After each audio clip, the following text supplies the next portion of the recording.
Hello and welcome back to the Funk Treatise 5th edition and the readings of. Today we have Brenna Rogers. Once again, Brenna, thank you for these readings and sharing your thoughts. So without further ado, let's get started. I believe this is going to be pages 141 through 150. Hello, my name is Brenna Rogers. I am an artist and art educator, helping out with the Funk Treatise 5th edition project. I will be reading pages 141 to 150.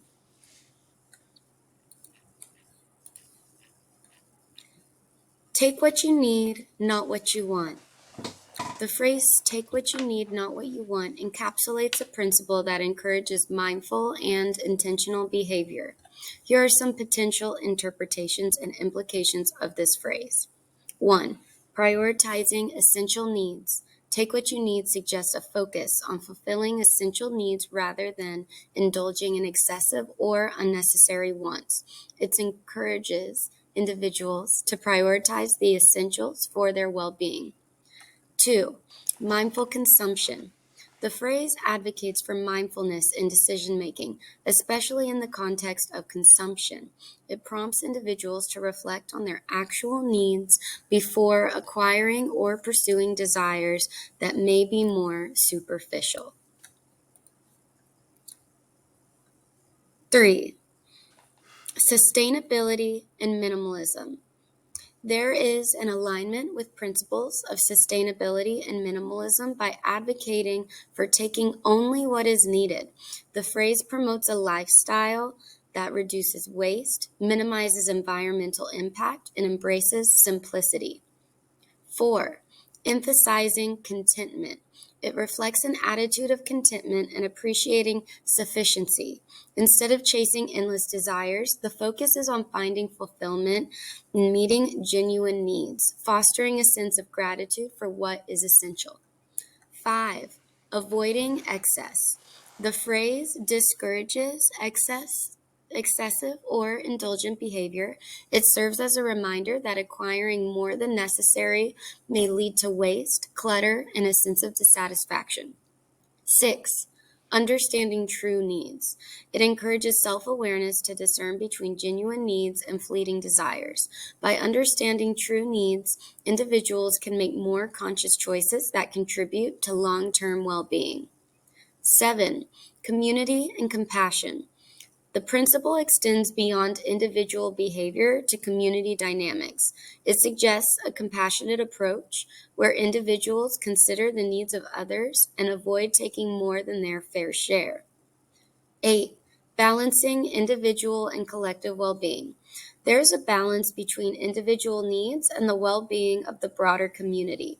The phrase implies a recognition that excessive taking may impact not just the individual, but also the collective resources and harmony. 9. Cultivating inner fulfillment.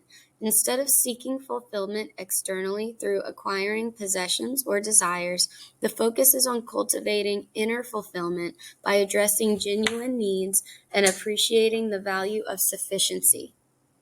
In summary, take what you need, not what you want, encapsulates a mindful and intentional approach to life, advocating for conscious decision-making, sustainability, and an appreciation of genuine needs over fleeting desires.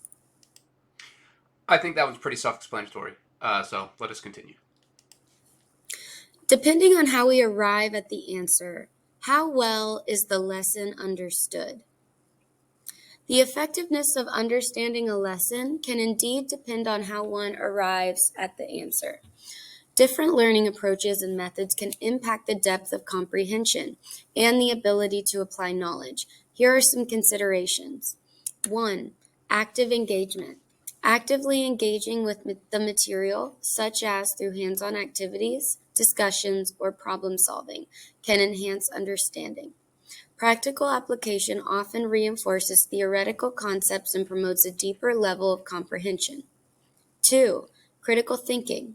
Encouraging critical thinking skills where individuals analyze, evaluate, and synthesize information contributes to a more profound understanding.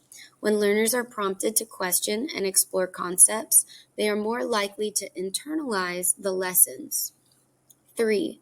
Real-world application. Relating lessons to real-world scenarios helps bridge the gap between theory and practicality.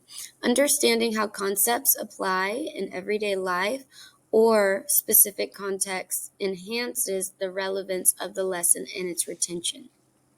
Visualization and analogies. Visualizations and analogies can aid understanding by providing mental images or comparisons that make abstract concepts more concrete. Analogies help learners connect new information to what they already know, facilitating comprehension. 5. Discussion and collaboration. Engaging in discussions and collaborative activities encourages the exchange of ideas and perspectives. The process of explaining concepts to others or receiving input from peers can reinforce understanding and highlight areas that may need clarification. 6. Self-reflection. Encouraging self-reflection prompts learners to internalize lessons by considering how the content relates to their own experiences, beliefs, or goals. This introspective process fosters a personal connection to the material. 7. Varied learning styles. Recognizing and accommodating diverse learning styles ensures that lessons are accessible to individuals with different preferences. Some learners may benefit more from visual aids, while others may prefer hands-on activities or verbal explanations. 8. Application of multiple senses. Engaging multiple senses in the learning process, such as incorporating visuals, auditory elements, tactile experiences, can reinforce understanding. The multisensory approach accommodates different learning preferences. 9. Feedback and assessment. Providing constructive feedback and assessing learners' understanding allows for identification of areas that may require additional focus. Feedback helps learners refine their understanding and correct misconceptions. 10. Repetition and practice. Repetition and practice contribute to long-term retention. Revisiting concepts through various activities and exercises reinforces the learning process, solidifying understanding over time. In summary, the method of arriving at the answer plays a crucial role in understanding. Active engagement, critical thinking, real-world application, and varied learning approaches contribute to a more comprehensive and lasting grasp of material. And so, as you can see, there are a lot of ways to learn things and to get to answers and everything. Um, and just as we discussed earlier in the treatise, along the lines of like, if you were given a book and you just understood all of it, uh, then how well was that lesson understood in a way? Like, yeah, you could suddenly know everything about it, but the experience is going to be different. Um, yeah, that's what's going through my brain right now. The attempt to accountability requires, the attempt of accountability requires resources.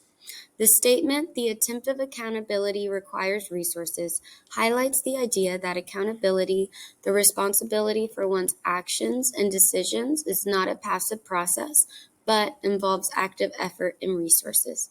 Here are some considerations related to this statement.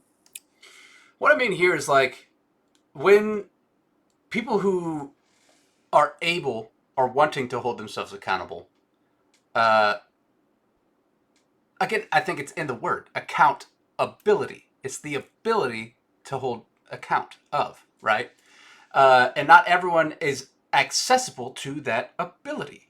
Um, not just internally. You can be someone who is accountable and everything, or you can be someone who just does not hold yourself accountable. But either or, being accountable does require resources to do. Uh, now, there's a lot of different scenarios of accountability and what you might have to be accountable for. Um, but kind of like, let's use a extreme example here, not like full extreme or too extreme. Um, but what is coming to mind and what kind of uh, was feeding into this, I believe, when I wrote the idea down, was like now in people have been canceled throughout the ages, right? But now we definitely live in a more cancel culture kind of thing, a call out culture, um, to attempt accountability and everything. But like what I think is a sticky situation that we don't have a clear answer to yet is like when we cancel someone for doing something. Um, when it's a celebrity or someone like that who has the resources, then it's usually not a problem for them, right? They don't face this level of exile that most people who don't have that level of power or resource can. And usually we see them, crawl back into the limelight some way, somehow, at some point. Whether that fame has been affected or not is a different story. But like, let's say like you or me gets exiled, right, or canceled, um, and you, the world like basically like shuts you out. They're like, okay, you did this thing. Now, essentially, like we sentence these people to death in a way by this cancellation because what we're trying to, or at least what I see cancel culture trying to do is like when you cancel someone, basically you're like, all right, you're gonna lose your job, you're gonna lose your friends and family, you're gonna lose your entire environment, and anywhere you go, this is going to follow you. So you're probably never going to be able to get a job again. Uh, and so what happens to those people? Like now that they can't work or they can't do anything, essentially, um, they just become this isolated thing that eats away at itself. Uh, and I can see how that can be punishment, but my I guess my compassion reaches out to like, what if this person, what if it's like a sticky situation, like what if they get canceled for something that like in 5 years people don't really care about, like uh, how things change. Now I'm not dismissing like established answers like rape and stuff. Those are bad, and we know that. Except rapists don't know that for some reason. Uh, but like essentially, when you, I guess that's why I only put this sentence because the thought isn't completely formed, and that's why I'm extending this discourse.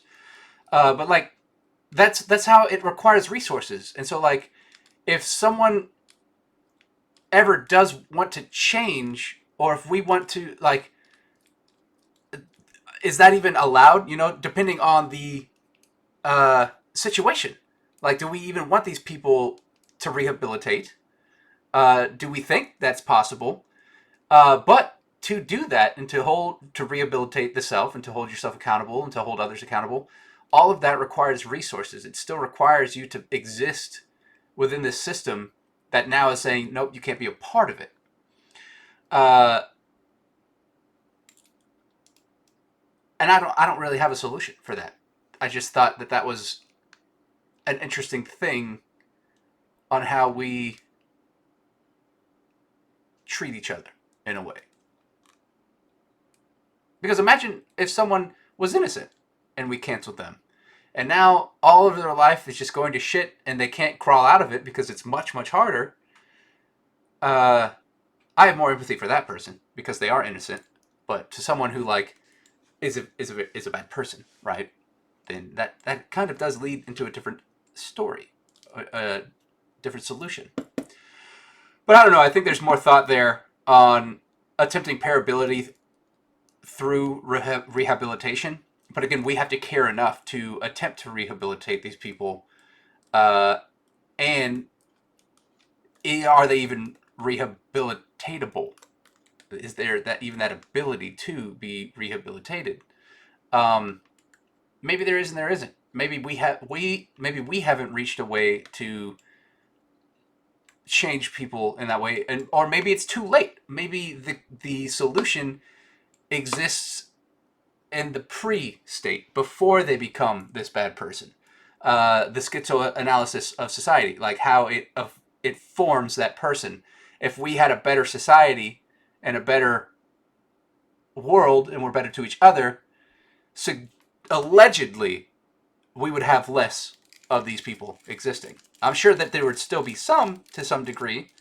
Uh, but I don't know.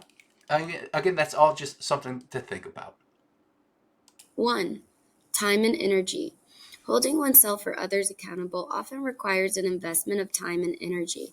This may involve tracking progress, analyzing outcomes, and taking corrective actions, which all demand resources. 2.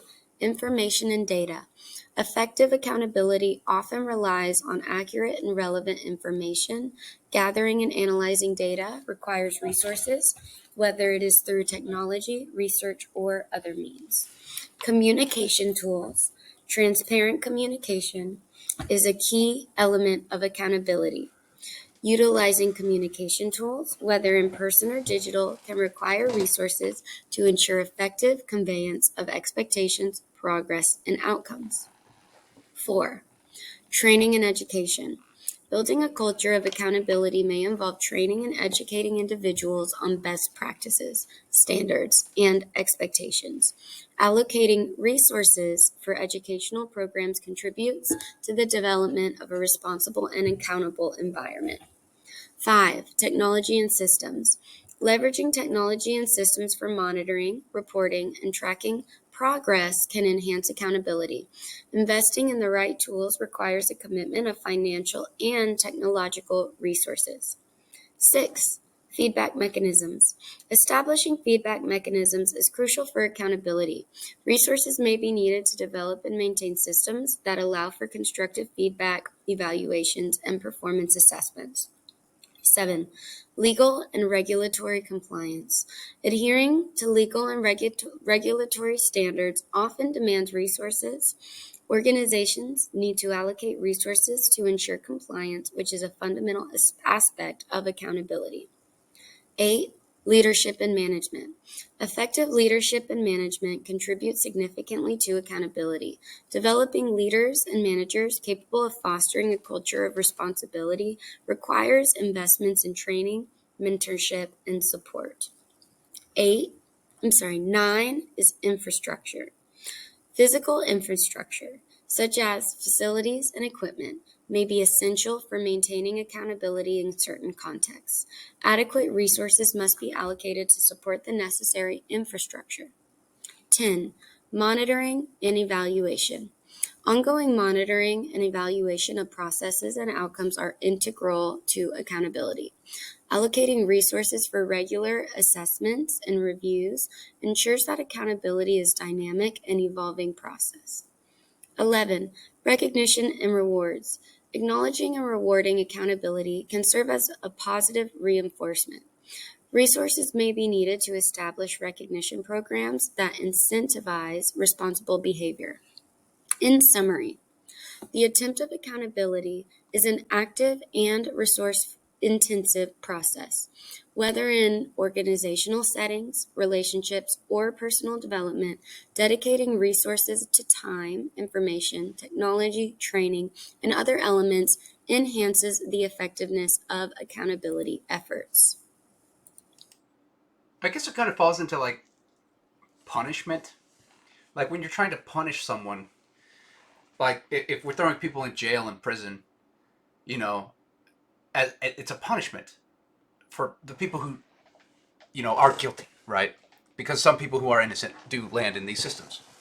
Um, but then, like, now that they're in this system, they essentially become a slave to whoever owns these systems, these jails, these private establishments, and everything in prisons. Uh, and they're essentially just made. Again, we've just condemned them until we can end them. Sorry for the rhyme on a serious subject. Um, but that's essentially what I mean. Like, we've essentially already condemned them to a life of punishment.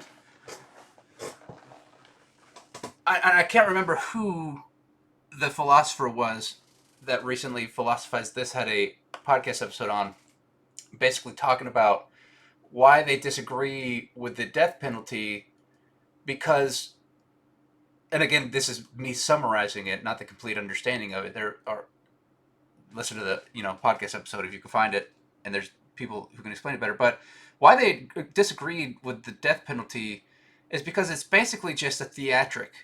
Like, it's basically just like, uh, instead of rounding that person up and killing them, right, which is a death penalty, now it's to the point where all this bureaucracy has to happen, and this whole show has to go through, whether it's judges or the people who want to go watch that execution, the people who do the execution. It's become more, because it even in history, um, killings have always been kind of a theatric show.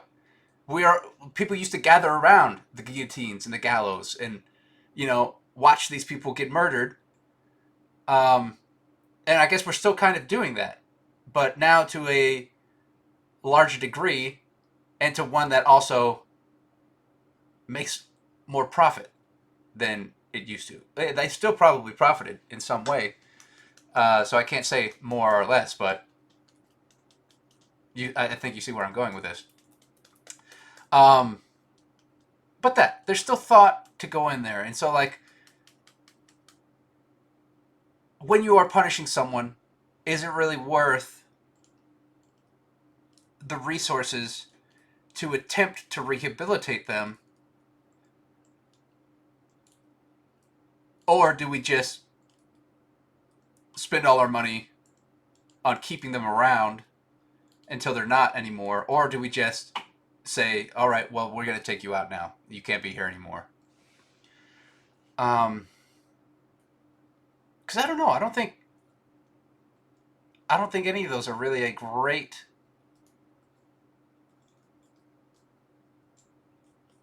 I can't say not a great solution, but like, I don't think any of them are where they could be, I guess, uh, with a with imparability to a degree.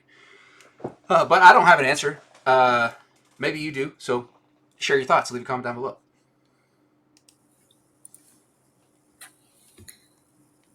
Tempo sapioarchy. The Ubermensch to a cohesive patriarchy and matriarchy. Tempo. 1. The speed at which a passage of music is or should be played. 2. The rate of speed of motion or activity. Pace. Sapio. 1. To have taste, have flavor. 2. To know, understand. 3. To know how to do, to be able to do. Archy.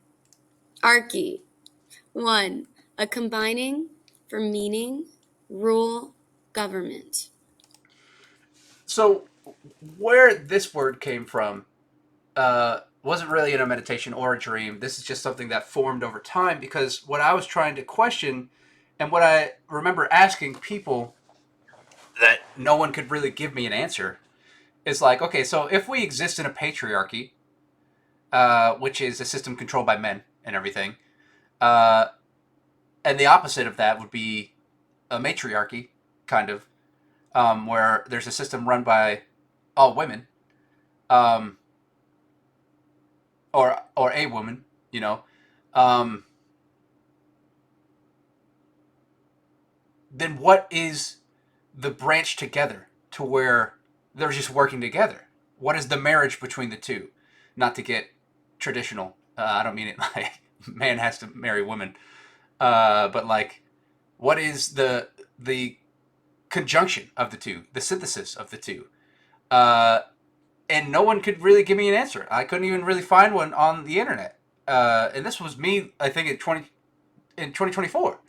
And I was asking for a little bit even before that, like for months. I was talking to people and be like, "What do you think that this is.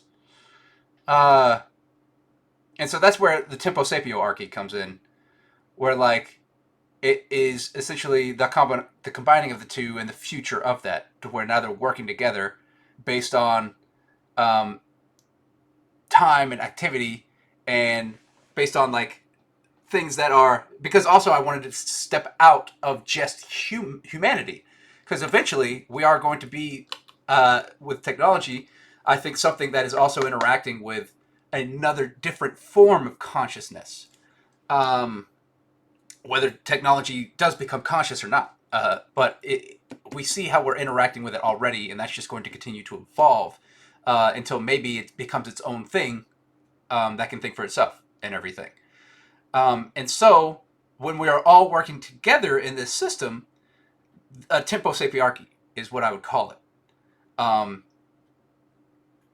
Maybe there's another word for it, but this is the placeholder for that, and this is kind of the system that I would like to lead us kind of more towards, rather than this I I'm in charge because I have a penis, or I'm in charge because uh, I don't, or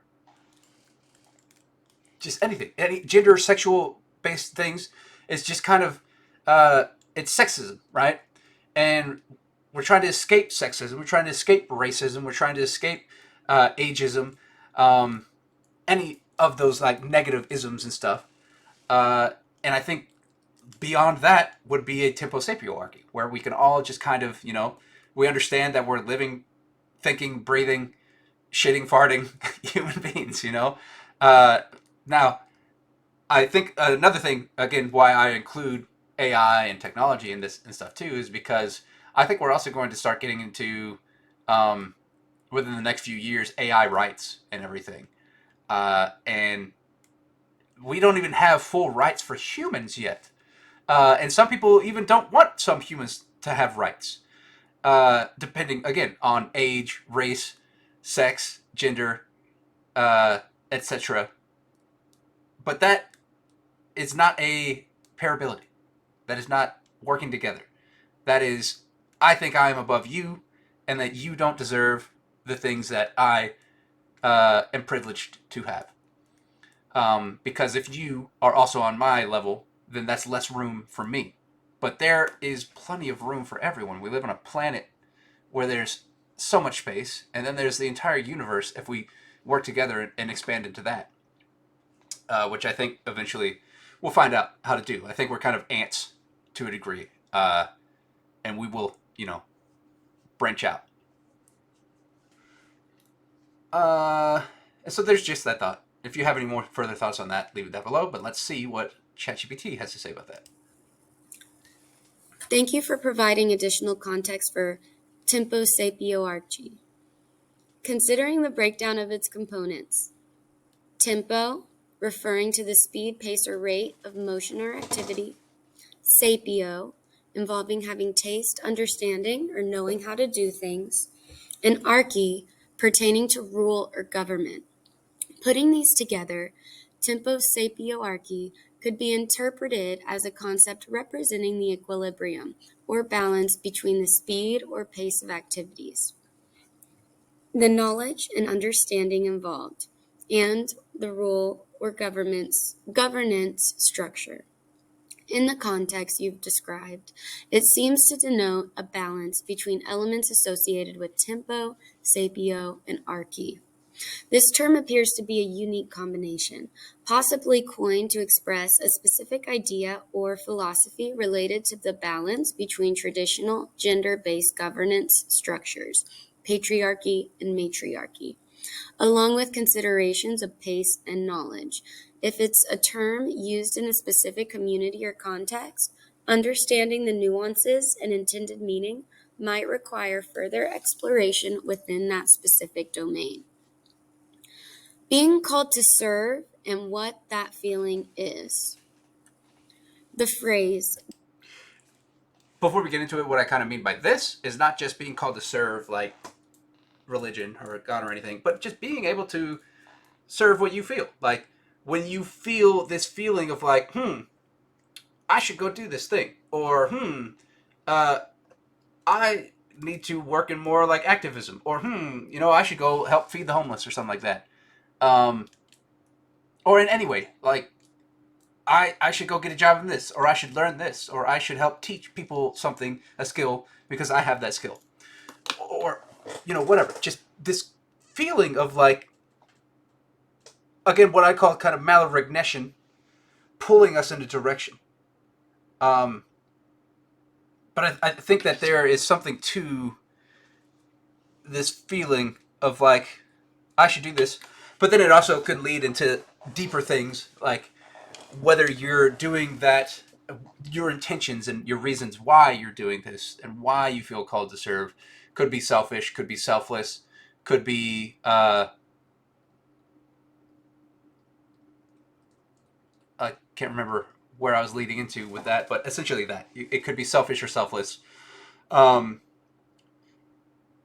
you could be called to like take advantage of someone or something, or you could be called to help someone or something. Um, will and intention, and there's definitely words for this, um, but I'm blanking on it right now. So let's continue. Being called to serve often conveys a sense of deep inner prompting or conviction to engage in acts of service, typically for the benefit of others or a larger cause. Here are some aspects and feelings associated with being called to serve. 1. Inner calling. It often involves a strong internal conviction or calling that goes beyond external influences.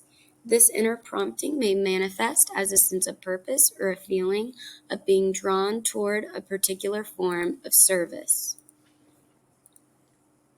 2. Altruistic intentions.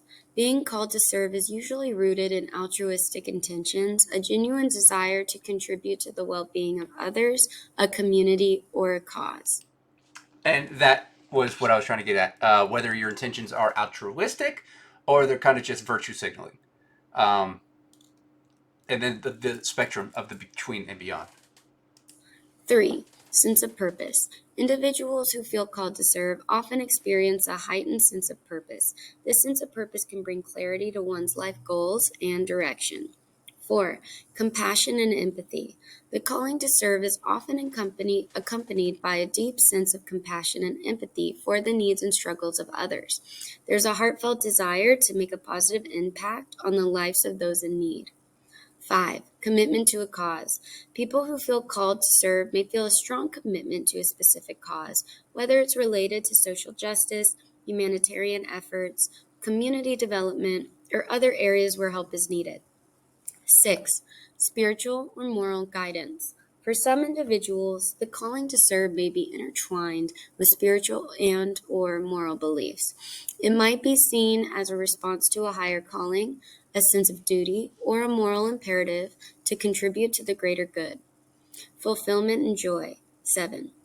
Serving others can bring a profound sense of fulfillment and joy. The act of giving and making a positive impact on others' lives can be rewarding on a personal and emotional level. 8. Sacrifice and selflessness. Being called to serve often involves a willingness to make sacrifices and act selflessly. It may require dedicating time, energy, and resources for the benefit of others. 9. Community connection. There may be a strong connection to the community or a broader societal context.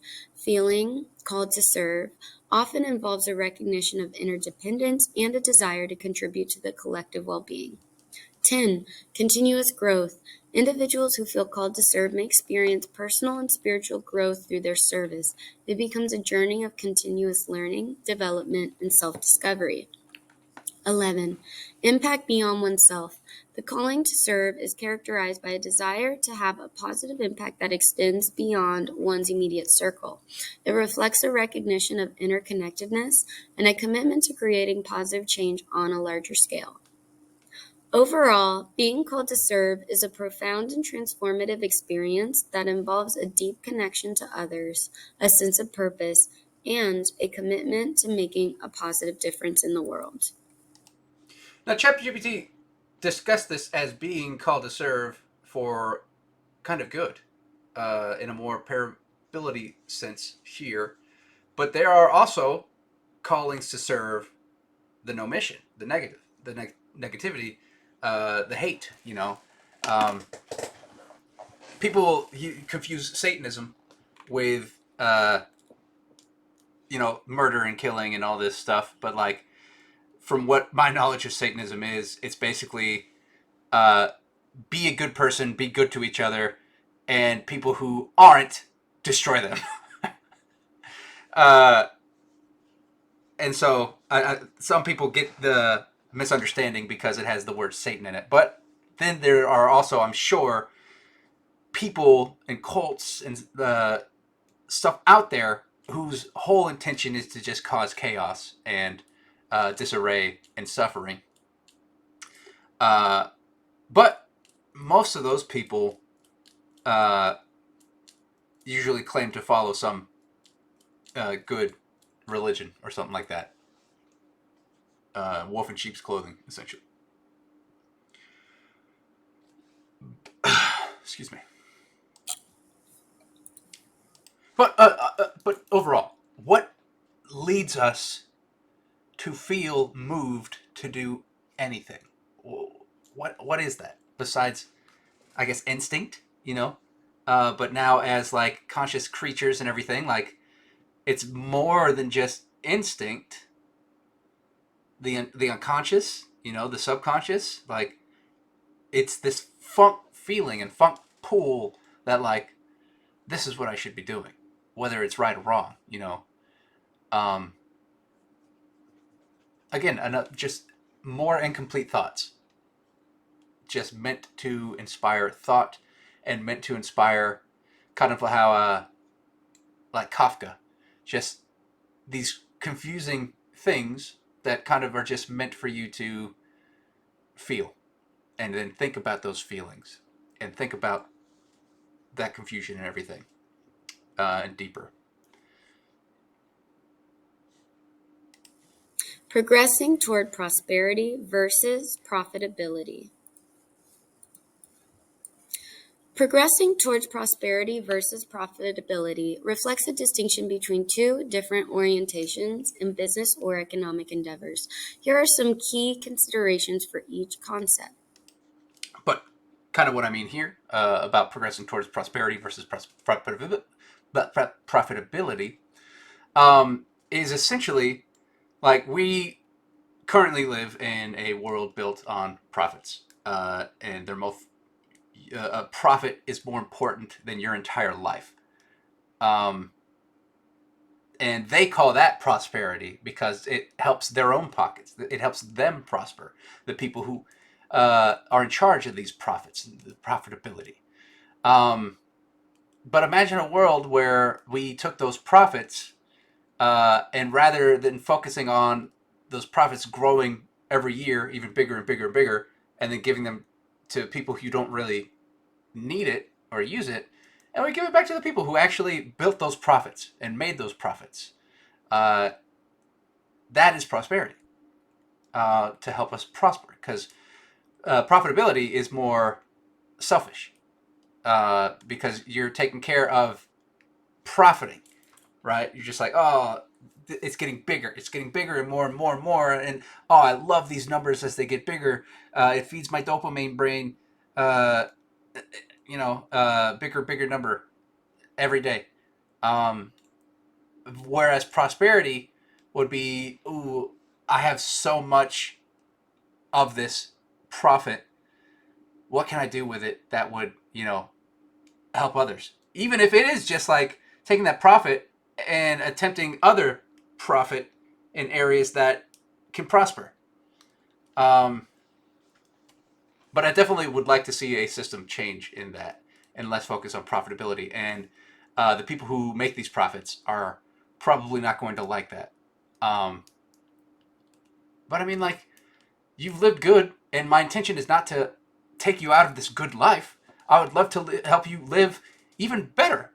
But you're hoarding all this wealth, and you're creating a atmosphere that does not lead to prosperity, except for your own you and your own family.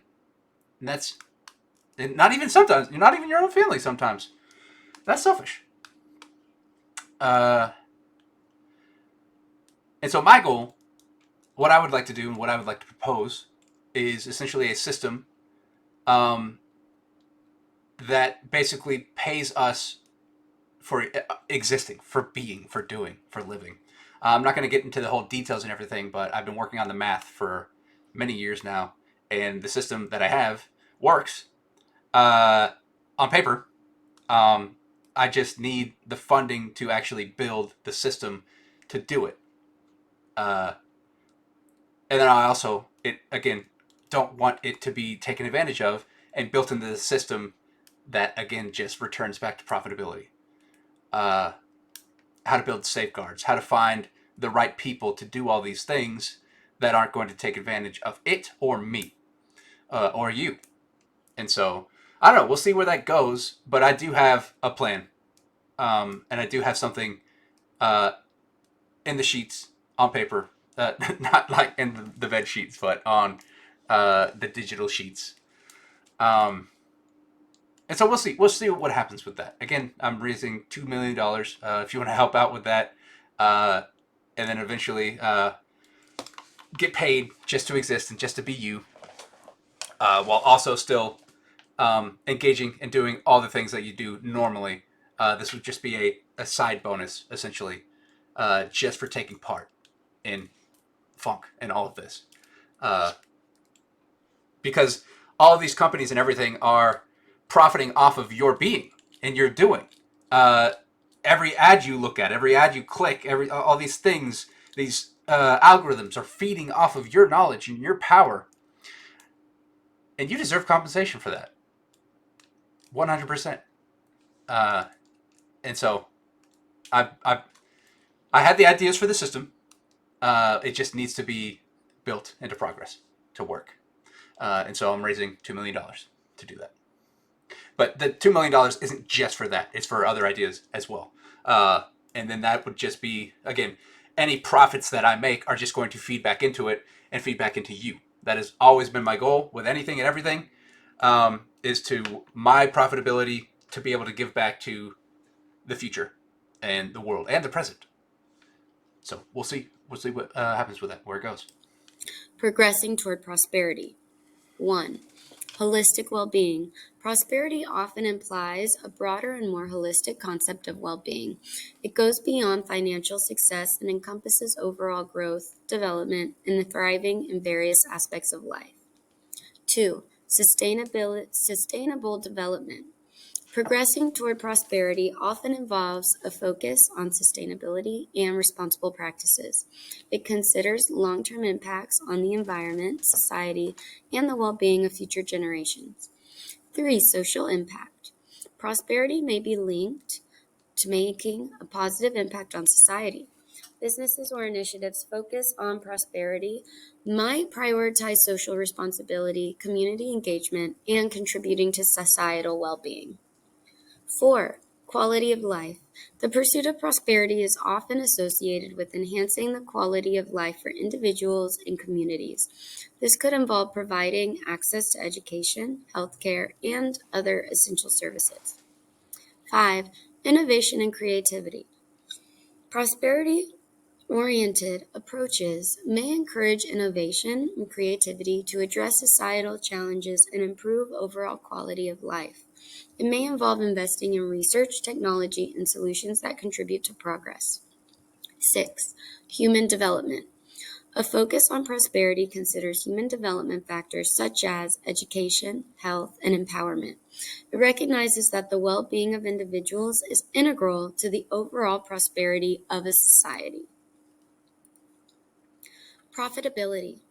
Financial success. Profitability primarily centers around financial success and the ability to generate revenue and profits. The primary goal is to ensure the financial viability and sustainability of a business or economic venture. 2. Efficiency and cost control. Profitability often involves a strong emphasis on efficiency and cost control. Businesses focused on profitability aim to optimize operations to maximize financial gains and minimize expenses. 3. Shareholder value. The concept of profitability is closely tied to creating value for shareholders. The emphasis is on generating returns for investors and stakeholders through effective financial management. 4. Competitive advantage. Profitability is often linked to maintaining a competitive advantage in the market. Businesses may prioritize strategies and enhance their financial performance relative to competitors.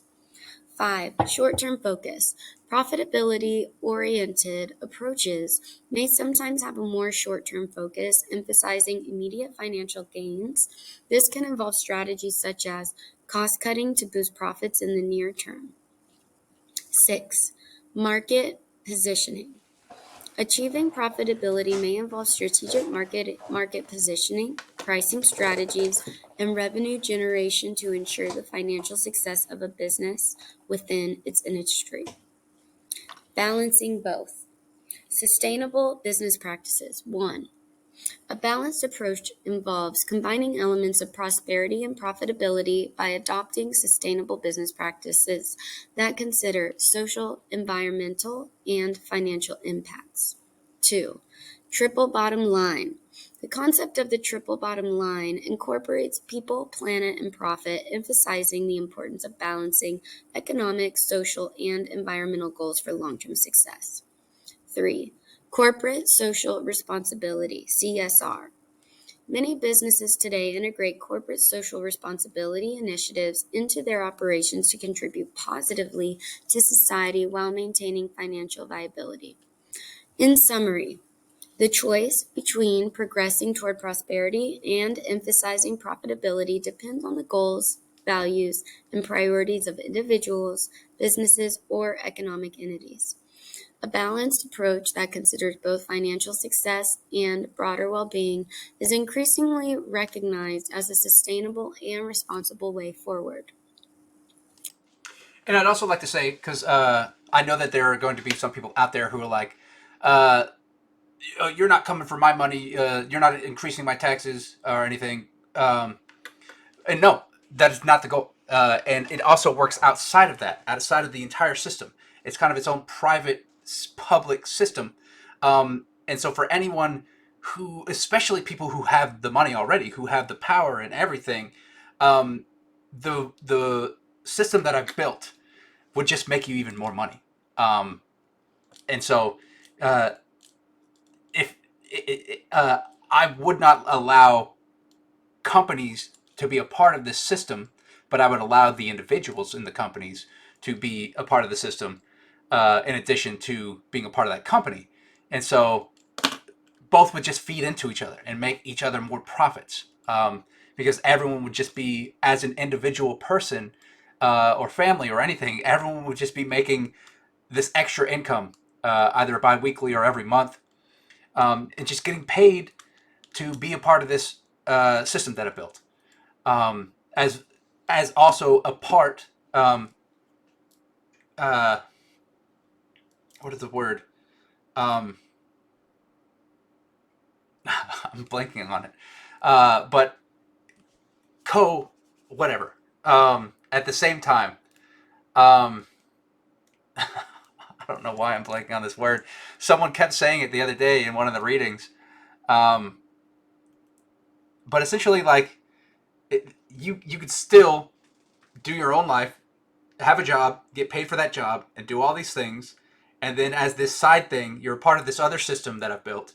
Uh, and it basically, again, I'm not going to share the details with you so no one can take it right now, but it basically pays you to be a part of the system, to just continue your life as you would, to continue working or doing whatever you want to do. And now that I am paying you to exist, you have an even broader spectrum of ability on what you want to do with your time and being. Um, and I'm very excited about it. And if people actually wanted to fund it and we made it, I guarantee you it would change the world. But again, that is up to the faith in the people on if you or anyone and a majority of people can help me reach these points. Because I'm just one person who does not have this ability at the time. I have the ability to create these ideas, and I've been working on them, and I do not intend to stop working on them. But I need a team. I need a community. Um, and I think it's going to grow once because everyone I've shared this idea with really believes in it. Um, but money and not just money, but finding the right team to do it and everything. Also, and so if you think you might be that person, and if you think you might have that funding, and you're interested in uh, making profits beyond your wildest dreams and helping everyone else in the entire planet Earth to do the same, get at me. Because that would be one of the platforms I would like to use to run for president as well. All right, let us continue. Are and just as powerful? Is the beginning of creating thought, just as is the beginning of creation? And what I meant by this was it came to me like how and if you're not familiar with the history behind to my understanding, is the first sound. When the universe was created, uh, whether it was the Big Bang or anything, was essentially the start. And that is why a lot of meditations and everything start with the and end with the because it all kind of does with this funk. And so is the formation of uh, essentially coming to mind and peace and being and existence. And is kind of a unconscious Like basically, whenever you say you're kind of you're trying to formulate this thought inside your head, and so you're like um,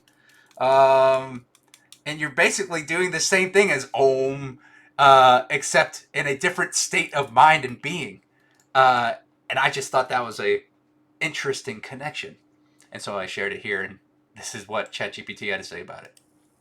The sounds and have different cultural and spiritual associations, and their significance can vary depending on the context in which they are used. 1. Is not universally associated with a specific spiritual or meditative practice, and its significance can be context dependent. In some cases, may be used as a filler sound in speech, while in other contexts it might be used as an expression of contemplation or hesitation. 2. Um, aum, sound. On the other hand, holds significant cultural and spiritual importance, especially in Hinduism, Buddhism, and some other traditions. It is considered a sacred sound symbolizing the essence of the ultimate reality consciousness, or the universe. Chanting is used often in meditation and as a mantra. The power attributed to is rooted in its association with the cosmic sound of creation and the sacred syllable representing the essence of the ultimate reality. It is believed to encompass the past, present, and future, representing the eternal and unchanging nature of the universe. In summary, while does not have a universal spiritual significance like the person or the power attributed to is deeply rooted in its cultural, religious, and philosophical context. Is more commonly used in everyday language and may not carry the same profound spiritual connotations as The interpretation of their power or significance ultimately depends on the cultural, spiritual, or personal context in which they are employed. Do better. Learn, fail, learn, and achieve success toward proper guidance toward best, which is a completely separate form from better, and each form has their own privileges and purposes alternative, but as important to their inverses. Let me, because that's weirdly worded. Um, do better, learn, fail, learn, and achieve success toward proper guidance towards best. And so what I mean there is um, you can't just step right into best. You always have to be doing better because best, good, better, best, all different forms, right? Like you can do good. Um, Another thing that came in today's podcast on Philosophize This was a good quote that I think also fits on kind of the things that we've been mentioning the previous few readings and everything of like, um, what did it say? Essentially, like, he questions, I wish I had written down the exact quote, but ultimately what it gets at as choosing to do nothing so that you don't make a bad choice does not inherently default you to being good. You are just essentially neutral. You just are, right. That doesn't make you good. And so here I suggest do better, right? Learn, fail from learning, learn again, and then achieve success towards proper guidance, which is a separate form for better, and each form has their own privileges and purposes, alternative but as important to their inverses. Okay. So basically, like good, better, best, bad, worse, worst are still important. You know, they're all still a part of the attempt of doing better. Um, it gets on how uh, what you consider success, what you consider failure, and everything, and all of that. But what I recommend is just attempting to do better in each moment, every day. The concept you've expressed emphasizes a dynamic process of growth and improvement, recognizing the importance of learning failure and ultimately achieving success. Let's break down the key elements. 1. Learning. Learning is the foundational step in the process. It involves acquiring knowledge, gaining insights, and understanding the principles or skills relevant to a particular endeavor.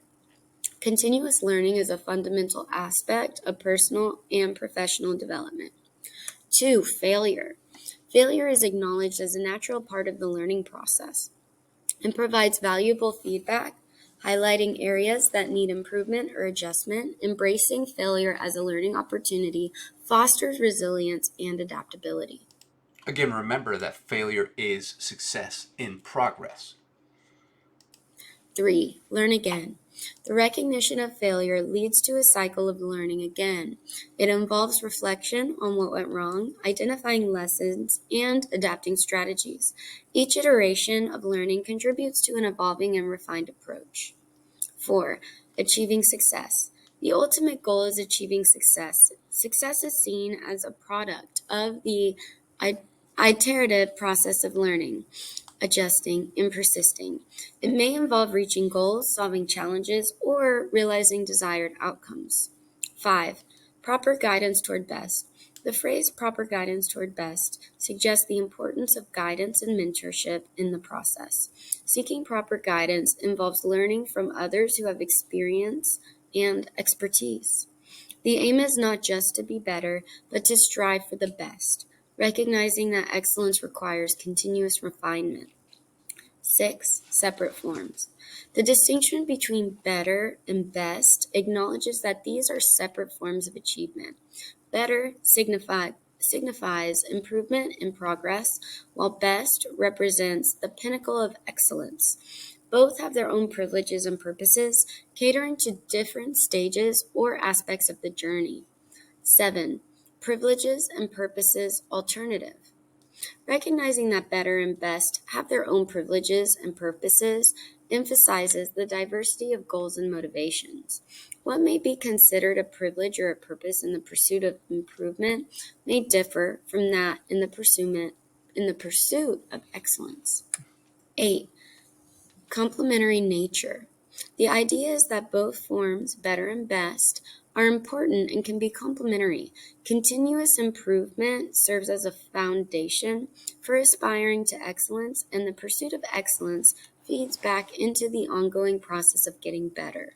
In summary, the express concept outlines a cyclical, and evolving process of learning, failure, continuous improvement, and the pursuit of excellence.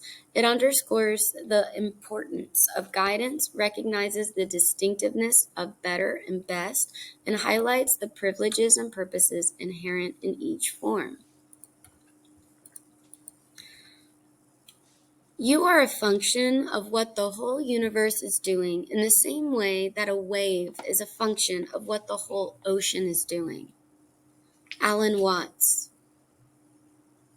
The quote you provided reflects on a perspective that draws an analogy between an individual and their connection to the universe, likening it to the relationship between a wave and the entire ocean. Let's break down the key elements of this analogy. 1. Interconnectedness. The analogy suggests that individuals are interconnected with the entire universe, just as a wave is not separate from the ocean, but an integral part of it. Individuals are seen as interconnected elements within the vastness of the universe. 2. Functionality. The use of the term function implies that individuals are not isolated entities, but rather dynamic and evolving components that are influenced by and contribute to the larger cosmic processes. The actions and existence of individuals are framed as functions of the greater cosmic whole. 3. Holistic perspective. The analogy encourages a holistic perspective, emphasizing that an individual's existence and actions are not isolated occurrences, but are part of a larger interconnected system. The perspective aligns with holistic or interconnected worldviews found in various philosophical and spiritual traditions. 4. Dynamic nature. The analogy of a wave being a function of the entire ocean implies a dynamic and evolving relationship. Similarly, individuals are seen as dynamic entities influenced by the continuous flow and changes within the universe. 5. Unity with the cosmos.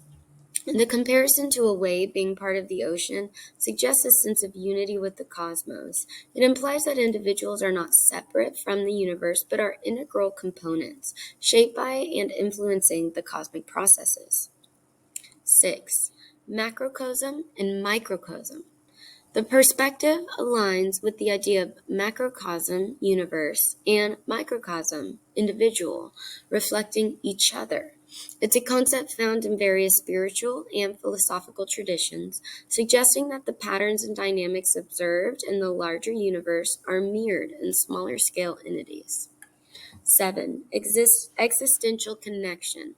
The quote touches upon existential themes, highlighting the profound connection between individual existence and the broader cosmic context.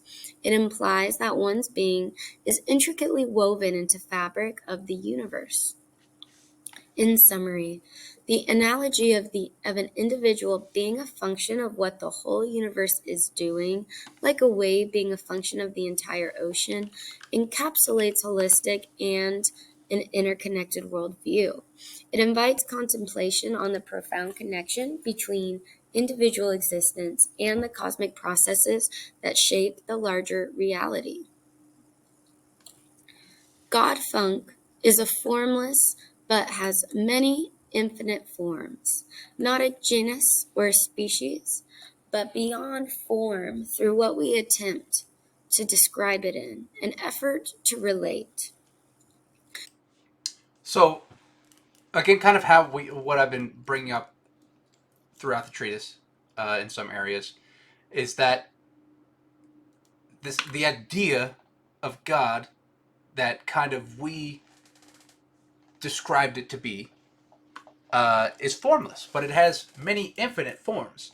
Same as funk, all of the universe, whatever the universe exists within, or all of the macrocosms and microcosms, as you know, it kind of just expressed. Um, it has infinite forms, but it is still this formless thing, right? Uh, but we all still attempt to describe both of them um, in ways to relate. We each try to religions try to describe God in different ways, uh, and they all have many names for God or ideas similar to, or other types of gods and everything. Um, and funk is the collection of all of that. Uh, and so this is my uh, effort to attempt to describe it in an effort to relate. And let's see what ChatGPT has to say. The statement you provided appears to express a perspective on the nature of the divine or ultimate reality, using the term God funk. Let's break down that key elements of the statement. 1. Formlessness with infinite forms. The assertion that God funk is formless but has infinite forms suggests a concept of divinity or ultimate reality that transcends specific, limited shapes or manifestations. It implies a recognition of the boundless nature of the divine that can take on countless expressions or forms. 2. Beyond form. The idea that God funk is beyond form signifies a transcendence of conventional categories or limitations. It suggests that the divine is not confined to a particular shape, structure, or definition, and exists in a state that surpasses our ordinary understanding of form. 3. Attempts to describe. The acknowledgement that attempts are made to describe God funk reflects the human inclination to relate to or understand the divine. Despite the formlessness, there is an effort to use language or descriptions to establish a connection or convey aspects of the ineffable. 4. Not a genus or species. This statement negates the idea of God funk being categorized as a genus or species. This emphasizes the ineffability and uniqueness of the divine, resisting classification within conventional taxonomies or frameworks. 5. Relational effort. The phrase, in an effort to relate, indicates that attempts to describe God funk are rooted in a desire for relational connection. Humans often use language and conceptualizations to bridge the gap between the finite understanding and the infinite nature of the divine. 6. Infinite nature. The concept of infinite forms and the formless nature of God funk aligns with the perspective found in various mystical and philosophical traditions that recognize the limitless and transcendent aspects of ultimate reality. Overall, the statement presents a nuanced perspective on the divine, emphasizing both its formlessness and its capacity to manifest in diverse and infinite expressions. It also acknowledges the inherent challenge in describing or relating to the formless through human language and conceptual frameworks. Very few can actually promise you things will get better, but the funk can guarantee things will be different. This I think since since I came up with this, because I can't remember when I first said this. I think it was responding to someone. Uh, I'm not going to say who, but someone was making a post online, basically being like, "All right, so long, world. I'm checking out now." And I reached out, um, basically just checking in on this person. Um, and of course, at those moments, uh, most of the time when I see those and I reach out to these people to see, because most of the time it's just finding someone who can show some love, to keep them around, and that doesn't necessarily alleviate their suffering, right? But it's still nice to know that someone is out there who still cares, because you're in this moment where it's like nobody cares, and so they're reaching out. They're reaching out for someone to pull them out, because they're drowning, right? And they're reaching out and be like, "Oh my gosh, I'm drowning. No one's around." And if no one reaches out back, then they're probably going to drown. Um, the difficulty of that, I see for a lot of people who don't want to reach back, is kind of why a way we don't help homeless or help others sometimes, because now it feels like it's become our responsibility. It's like, oh, I helped this person, and if you give a mouse a cookie, then they're going to want a glass of milk, you know. Um, but true parability would be like understanding that you can still be there for someone in these situations or events, but not be able to, like they're still not your responsibility. You don't have to like pay their way through. But if you're able to, like, more to you for doing that, for helping someone continue, for attempting parability, right? And so I remember this was, I can't remember all of the things that I said, but this was what I ended that statement with, because it's true.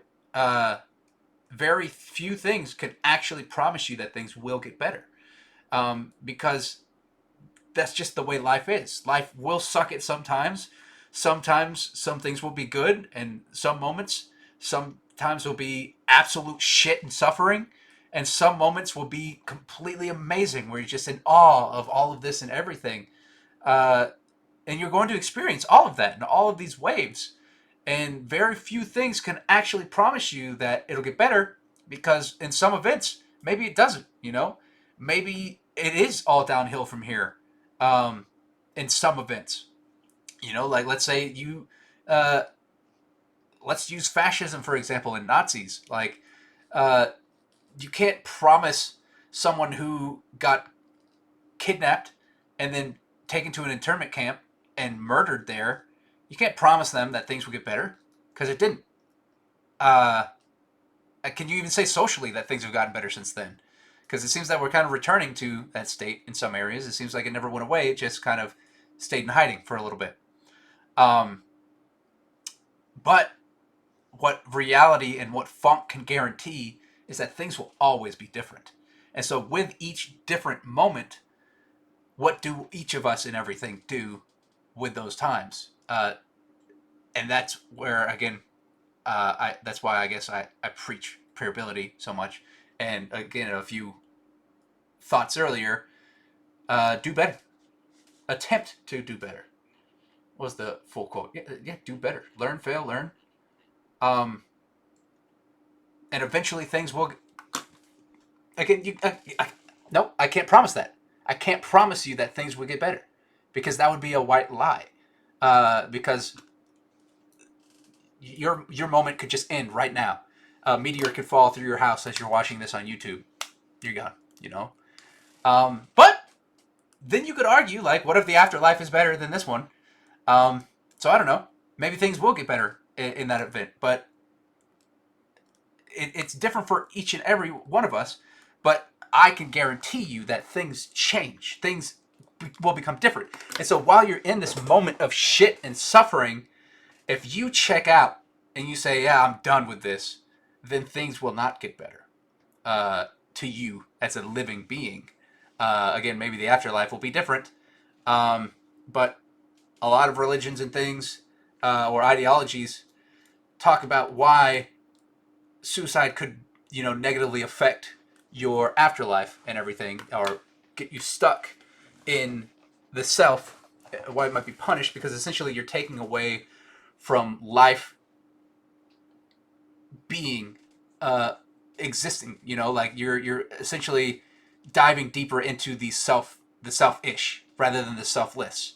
And that's one argument on that side. But there's also societies and things that worshipped suicide. Like, it was an honorable thing to, eventually kill yourself, like in battle or something like that. Not exactly like kill yourself. But there were, I can't remember it was from a podcast. But there are probably some societies out there that uh, suicide did not have any negative connotations. And so there's both sides of the argument there, because again, everything's a contradictory spectrum of everything and anything and nothing. But if you continue forward and you press on, uh, things will be different. Uh, each second, things will change. And if you've run out of ideas and everything to do or anything, like, then just rest and reflect. And then when you're ready to step back out there, the entire world will be different. Uh, what is another thing that I like to say that it was just ringing? But okay, with time comes change. So take today and with it shape your tomorrow, because it's those whom press on who are continued. That was a poem I wrote back in college, and that kind of fits into this as well. But this is kind of a even shorter version of that, worded differently. So let's see what ChatGPT has to say about that. Let's see, or if you have something to say about that, again, leave a comment down below on any of these things, how they make you feel, how they make you think, if you agree, if you disagree. Love to hear your thoughts. Statement, very few can actually promise you things will get better, but the funk can guarantee things will be different, conveys a distinct perspective, potentially blending a sense of uncertainty with the recognition of change. Let's break down the key elements. 1. Promise of improvement. The beginning of this statement acknowledges that making promises about things getting better is challenging. It implies that offering assurance or certainty about positive outcomes is something that very few individuals can genuinely provide. 2. Funk as a guarantor of difference. The latter part of the statement introduces the concept of funk as a guarantor of things being different. Funk here could be interpreted in various ways. It might refer to a philosophical or spiritual concept, a creative force, or a symbolic representation of change and uniqueness. 3. Certainty and change. The use of the terms guarantee suggests a level of certainty, but it's specified that the guarantee pertains to things being different rather than necessarily better. This acknowledges the inevitability of change and the unpredictable nature of outcomes. 4. Philosophical or existential context. The statement may have a philosophical or existential undertone, addressing the uncertainties of life and the constant flux of its experiences. It reflects an acceptance of the dynamic nature of existence. 5. Recognition of limited promises. By stating that very few can promise improvement, the statement recognizes the limitations of making assurances about positive change. It highlights the complexity and unpredictability of life's circumstances. 6. Potential playfulness. Depending on the context, the use of the term funk might introduce an element of playfulness or creativity.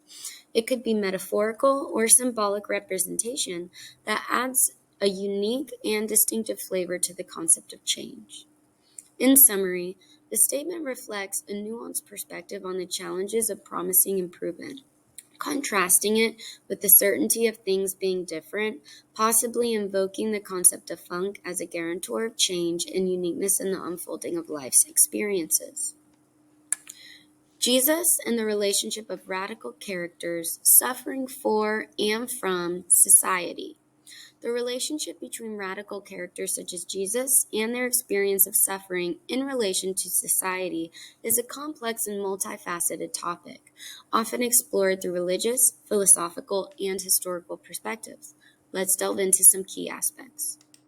And what I mean by this, Jesus is just such a prominent example because a lot of people are familiar with the story of Jesus, and how allegedly being the Son of God, um, on earth, someone born without sin and someone to live and exist without sin, eventually being sacrificed to relinquish the sins of everyone and to save everyone who wants to be saved, right?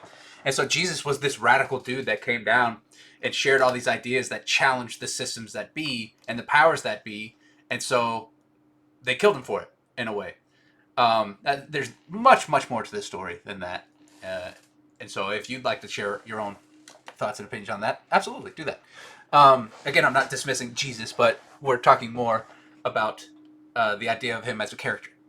Um, and any other radical character, people out there who challenge the powers that be, suffering for society in an attempt to make society this better place, right? Uh, but society is like, nope, we don't want to step through the fuego puerta to maybe where grass might be greener, but that's just you can't promise me that things get better, right? Um, and so you these radical characters suffer for and from society. Uh, and the things that lead to that and everything. There's more to that thought, but let's continue. 1. Jesus as a radical figure. In many religious traditions, Jesus is considered a radical figure due to his teachings and actions challenging established norms and societal structures. His emphasis on love, compassion, and justice often contradicted prevailing social, religious, and political systems. 2. I think Jesus was a pretty radical dude, in my opinion. I do enjoy the what would Jesus do, but I don't use Jesus as idolatry, because even he said don't do this. Like there's a lot of things that the people who follow Jesus do that he was like, don't do this. And they claim that they read these words and follow the scripture, but it's kind of just taking that message and forming it into your own opinion, which I am doing right now as well in the moment. But that Jesus was a pretty radical guy. Suffering as a consequence of radical stance.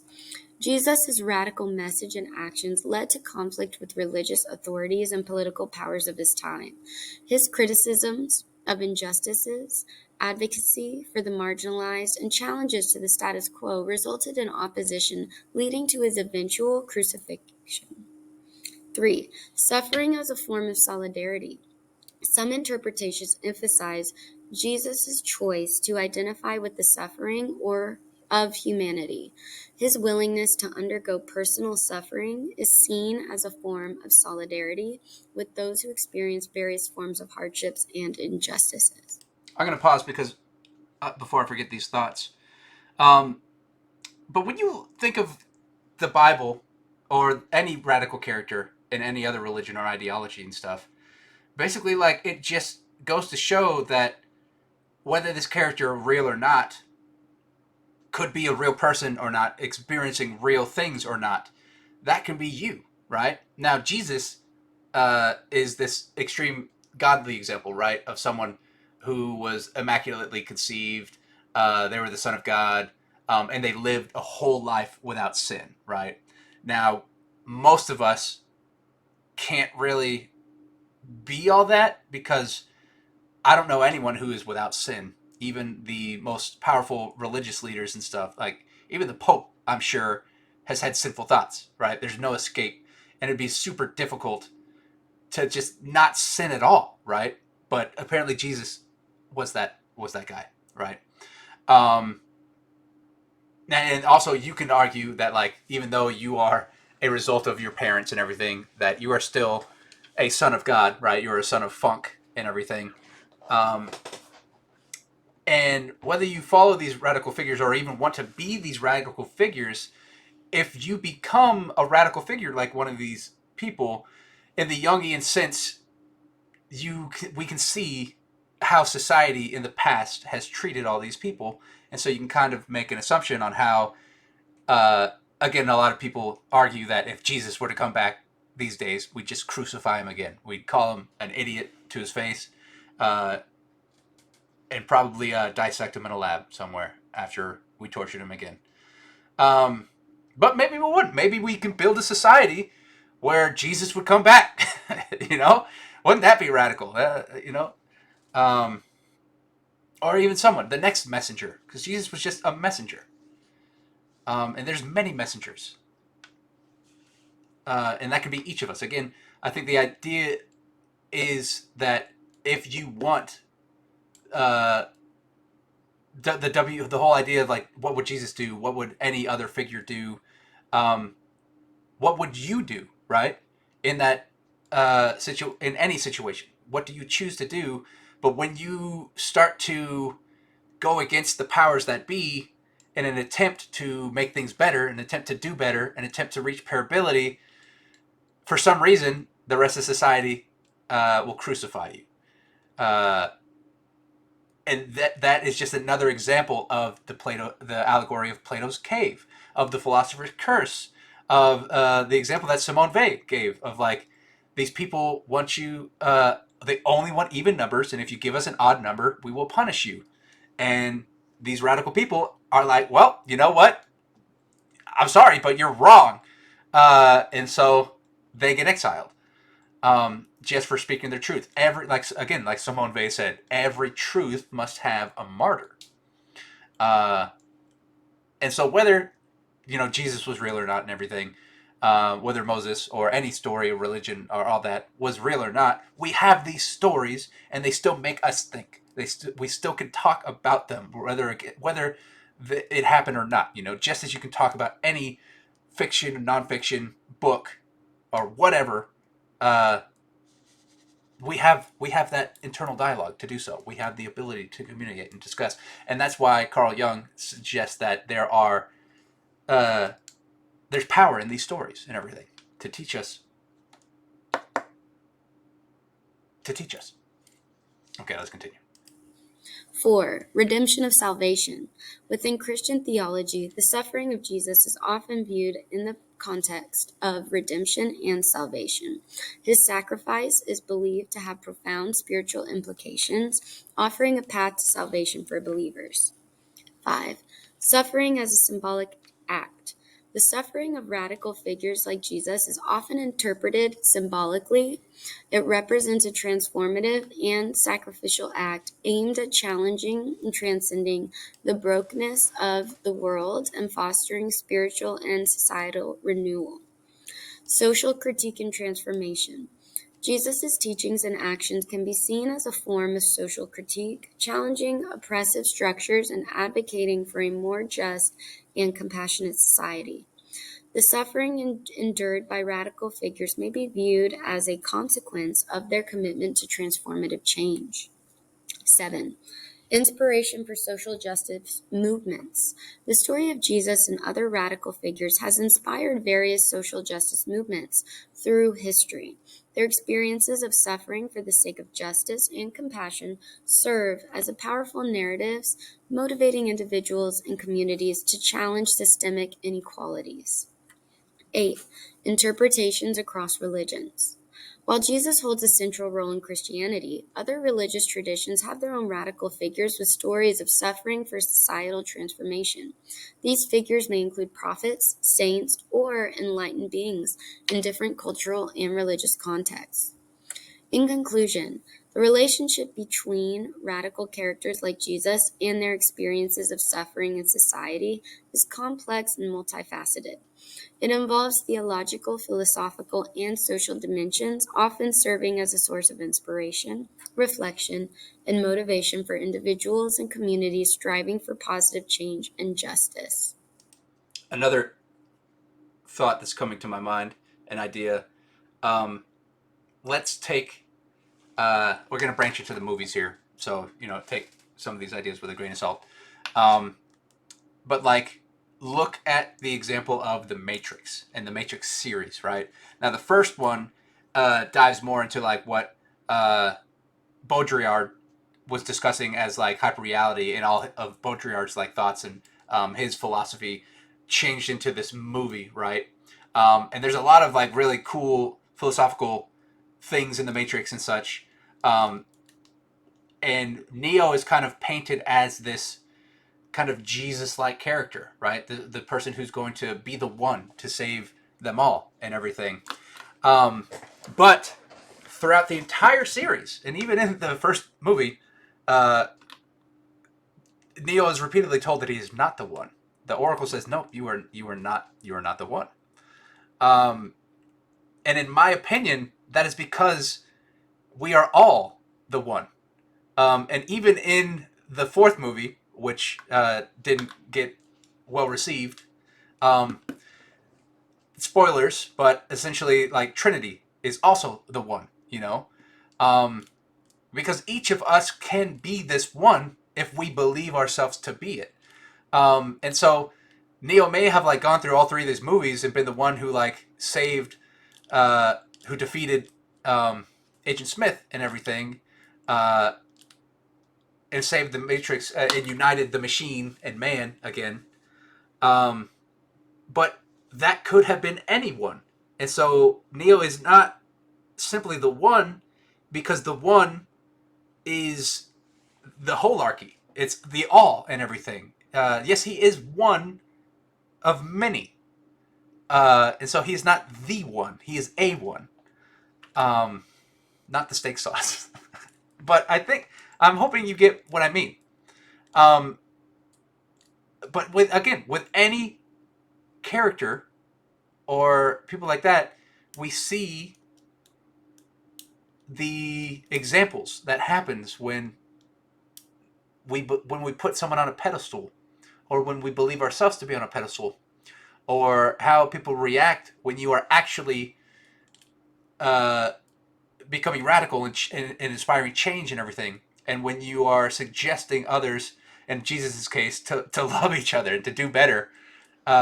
Society seemingly doesn't like that, but here I am doing that in a non-religious but semi-religious, semi-ideological, semi-philosophical, semi-artist way, uh, preaching to you to attempt variability.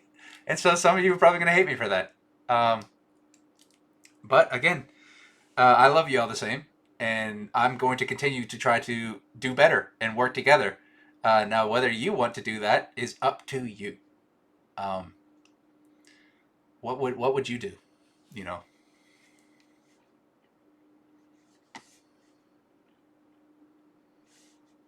let us continue.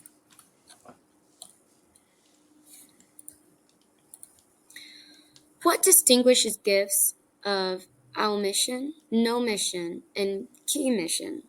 Key mission being the ultimate compromise, the conjunctional union, and beings of both. In your frame, Kind of what I mean here, if I recall correctly from this thought, is like what is considered a gift of life? Like what is considered a gift of like life making things better, like a gift of we mission or a gift of no mission, like um excuse me, uh let's say life made your car break down so that you couldn't go out of the house, uh but in doing so, like let's say you stayed home and you played online poker or something like that and you won like $2 million, right? uh and so you had a no mission in one area where life was like, nope, you're not gonna do this thing that you wanted to. Excuse me. You're not gonna go get to do this thing that you wanted to do. Um, but in another area, you get rewarded for in that moment. And so that is this like wave of from suffering to non-suffering, and the synthesis of the two is just key mission. You know, it's the ultimate compromise. Uh, it's a conjunctional union and being of both we mission and no mission. And what distinguishes those gifts, what separates them, I'm sure there was a better thought behind that when I wrote this down, and I wish I had expanded more on some of these ideas.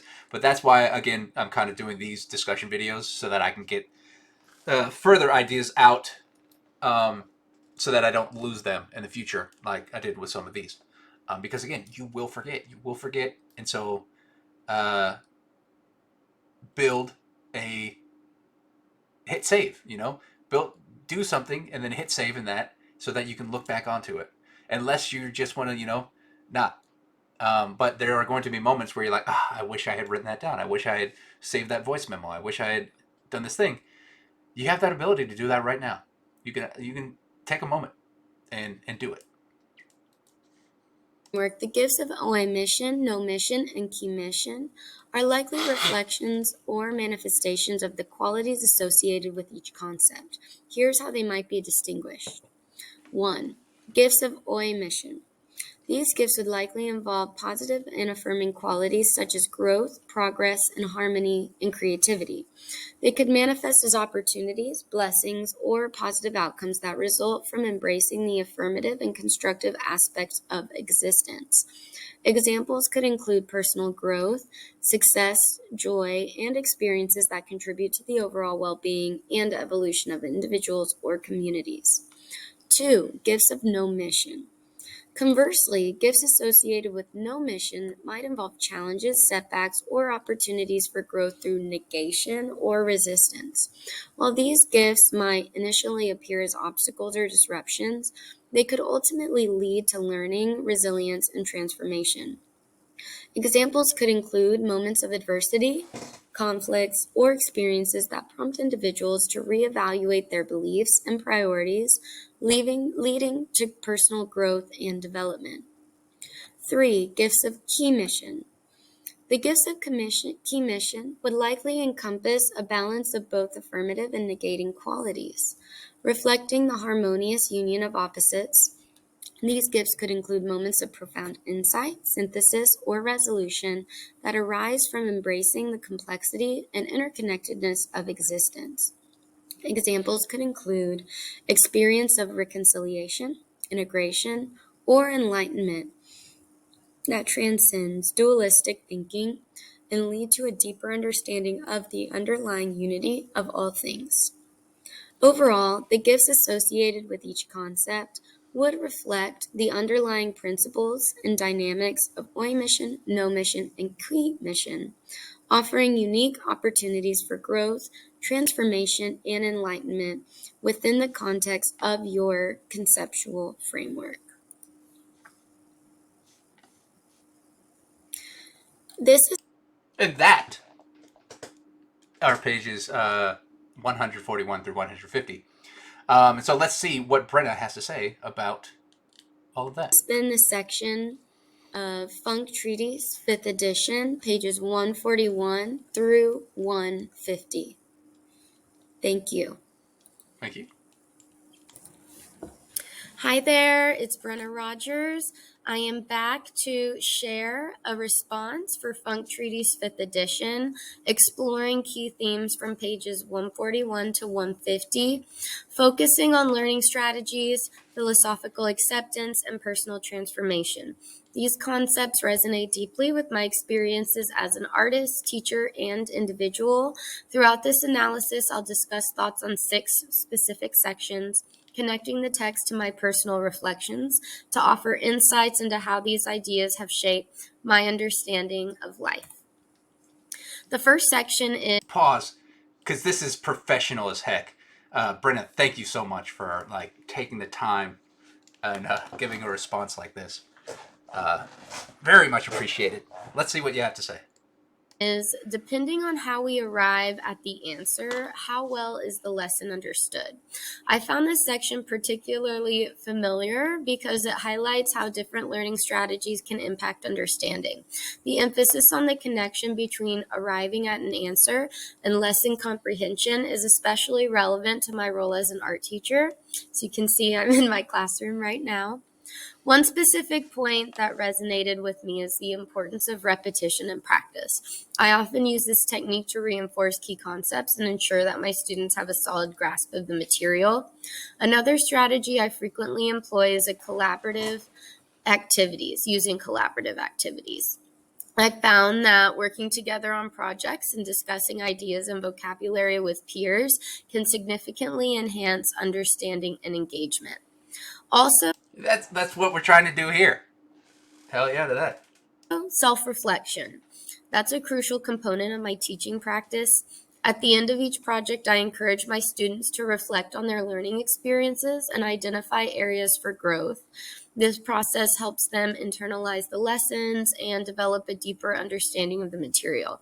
All 3 of those were really specific points from the section, How Well is the Lesson Understood, that stuck out to me.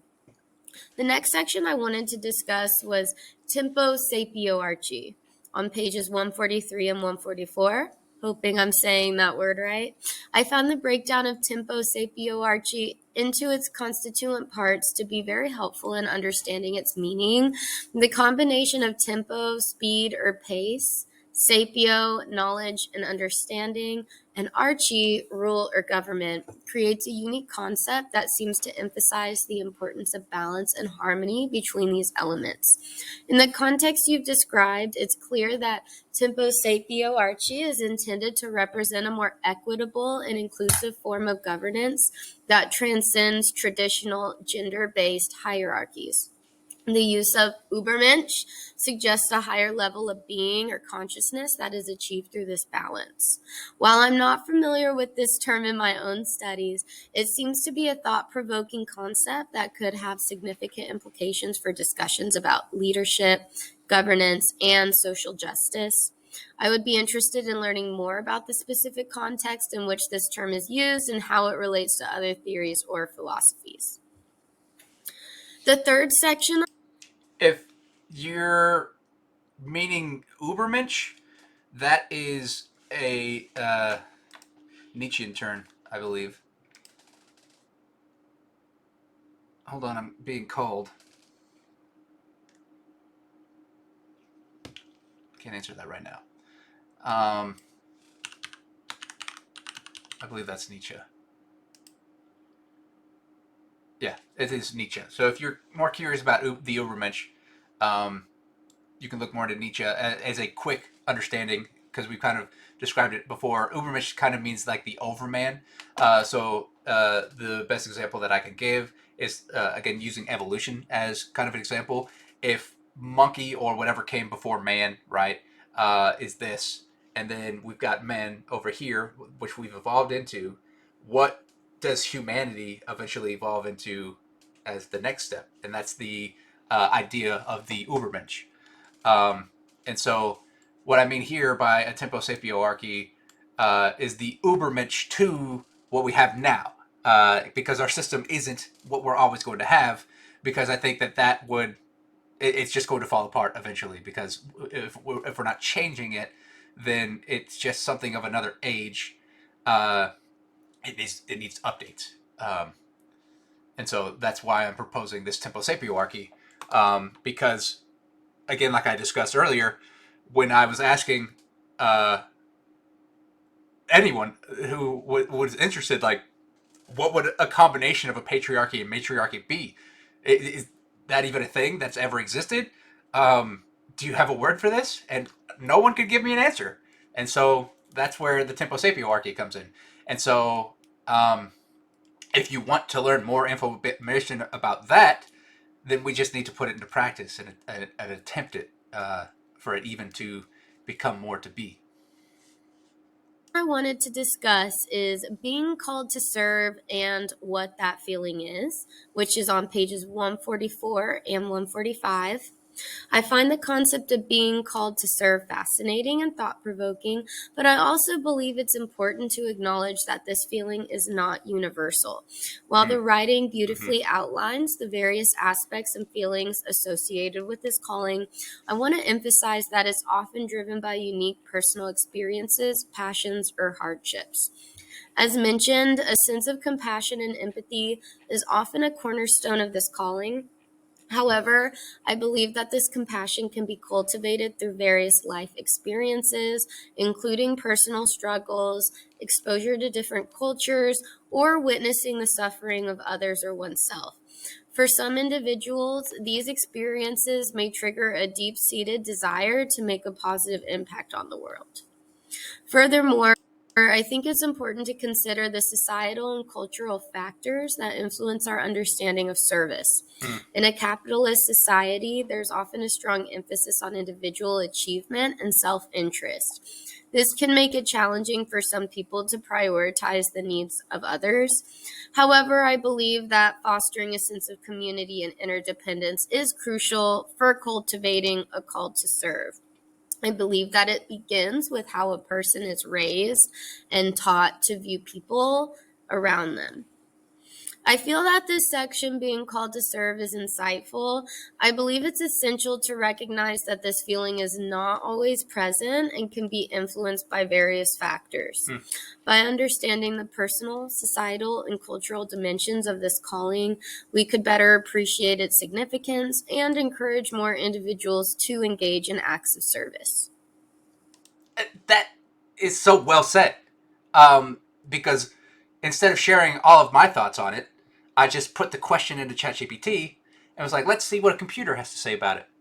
Um, and then, as the funk does, providing, here's now Brenna giving a even more detailed response and answer on what that feeling is and what it can be.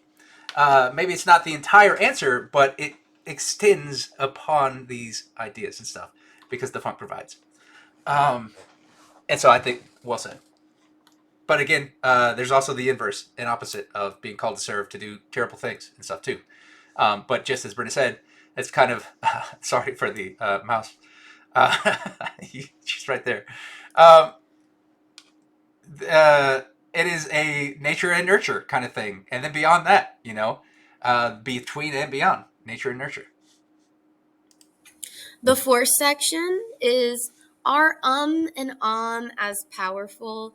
Is the beginning of creating thought just as is the beginning of creation? Which is on page 146. I found this section on and particularly interesting because it shed light on two sounds I've often used without giving much thought to their deeper meanings. The author's comparison of the two was thought-provoking and helped me appreciate the cultural and spiritual significance of each. I was intrigued to be reminded that can have a deeper meaning. As noted, it might be used as an expression of contemplation or hesitation. This suggests that even seemingly insignificant sounds can carry hidden depths. While at times, like in a professional setting, using so many ums and filler words lends to a lower ability of putting one's thought together, and it may end up making a person look unprepared or shed to having a lower communication level than someone who doesn't use as often. The section's discussion of as a symbol of the ultimate reality was with the quote, "It is believed to encompass the past, present, and future, representing the eternal and unchanging nature of the universe." That underscores the power and significance attributed to the sacred sound. The cultural elements, the then, the now, the future, versus which almost ends there. Overall, this section was a valuable reminder of the nuances and complexities of language and its cultural significance. It has inspired me to pay closer attention to the sounds I use and their potential meanings. The next section. But also, like, what's coming to my mind is just an imaginary scenario of like how is kind of this socially accepted thing in speech to a degree. Because then, if you're saying it so much, then it's kind of like, all right, is does this person know what they're saying? You start to question the person if they're just going and then and then but again, just as I stated, like, imagine the scenario where instead of that person going they just do one long and they meditate until they can get the answer right. Uh, which do you think would be more socially acceptable? I guess.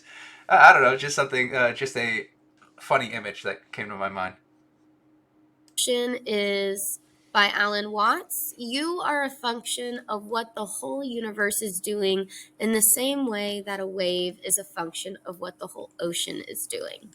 This section spans page 147 and 148.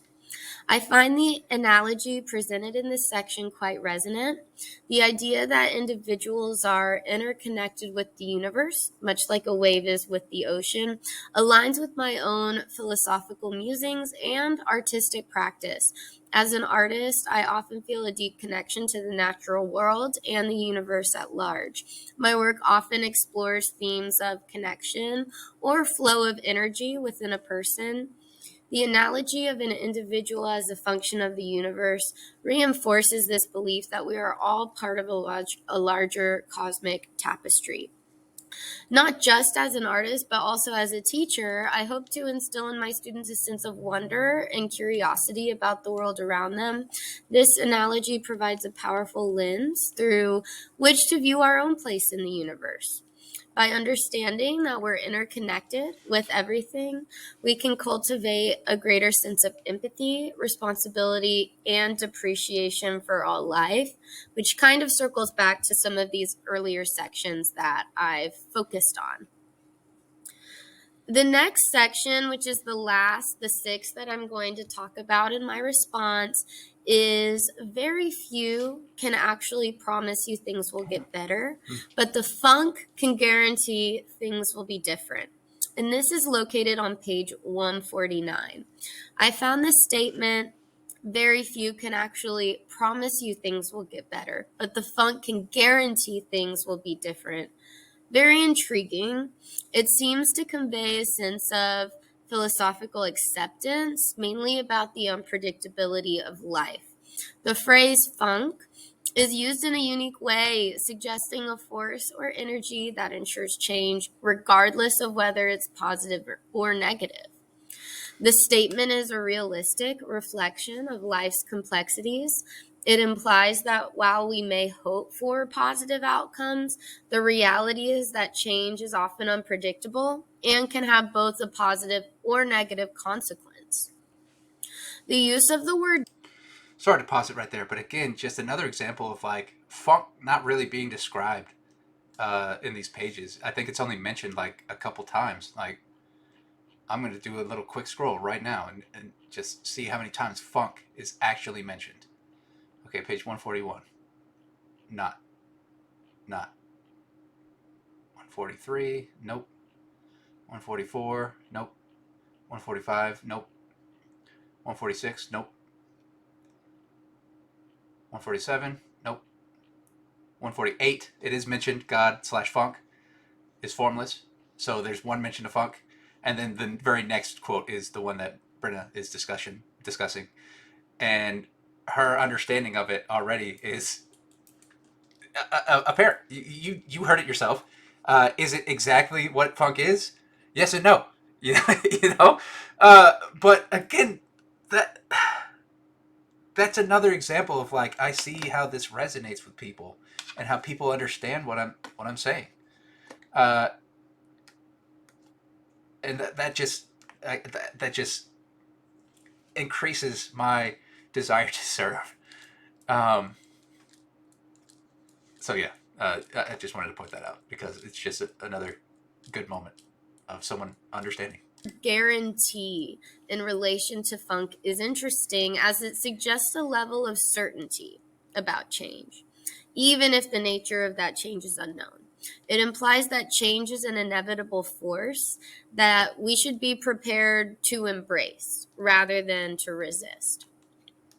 As someone who grew up listening to music from Funkadelic, I can't help but think of the rhythms, music, and freeness that can be felt when you get into a trance to the tunes. The music can sound consistent yet unpredictable with the different vocals or the different instruments that can play into it. Similar to the way the quote suggests, change is inevitable but uncertain. Uh, and another, because again, why funk came to me and described it as funk itself was because of how funk moves you, not just through music. Again, as I've described in other things, but if you're just tuning in, uh, exactly as Brendan described, how funk is this changing thing that like you feel it moves you, you know, when you actually are into it. Or if it's the opposite, like something that's bad that smells funky, it still moves you. You're still, oh, what the hell is that? But it's also not good or bad. um it just is, right? um so another wonderful synchronicity right there.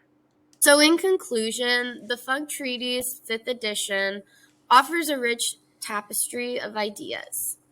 I recognize how it explores themes ranging from learning strategies to philosophical perspectives and personal transformation. Throughout these pages, and I've only read the 10 pages, 141 to 150, I found particular resonance in the discussions of the repetition and practice, collaborative learning, self-reflection, but also the power of change. The concept tempo sapioarchy introduced a unique perspective on governments and social justice, emphasizing the importance of balance and harmony. Additionally, the exploration of being called to serve highlighted the significance of compassion, empathy, and how personal experiences shape our own desire to contribute to the world around us. The discussion of and and the analogy of individuals as functions of the universe provided genuine insights into the power of language, the interconnectedness of all things, and the inevitability of change. Inevitability of change. Overall, these pages of the Funk Treatise 5th edition invites us to embrace life in its unpredictable ways, to find meaning and purpose in our interconnectedness with the universe. By understanding these nuances of learning and language, personal growth, we can cultivate a deeper appreciation for the complexities of human existence and our own role in shaping the world around us. I'm excited to see how the rest of this project turns out. Thank you for inviting me to participate. Have a good one. You as well, Brenna. Thank you again for reading this, and also for something so well written and thought out. Thank you for taking that time within the time allotted, because a lot of people did it in one go. Which again, there's nothing wrong with that. But Brenna was one of the people who sent me her reading first and was like, "I'm gonna digest this, and I'm going to give you your review later." And she actually did, because some other people, said that and then they never did. Which again, that's fine. But again, what excites me is those moments that I've just pointed out, but also that, again, as she said, it was only 10 pages of this treatise. And all of these readings have been only 10 pages. Each person only got 10 pages, and most of them only read those 10 pages. And how it resonates with them, and how each page, out of context, within context, how it still is translating. And again, that just shows me that there's something to this. And so it continues, again, my feeling to serve. It still feels like my why is to just continue expanding this information and discussing it. But yeah, I'm definitely left wrapping this up with a very, very inspired mood, very inspired feeling. Thank you for that, Brenna. Um, and thank you for being here, for being through all of this. If you've watched all of this and listened to everything and you continue following, thank you even more for that. I love you. The funk provides. And in case I don't see you, good morning, good afternoon, good evening, and good night. I'll see you next time, whether it's something different or it's the same video again. You take care. Peace.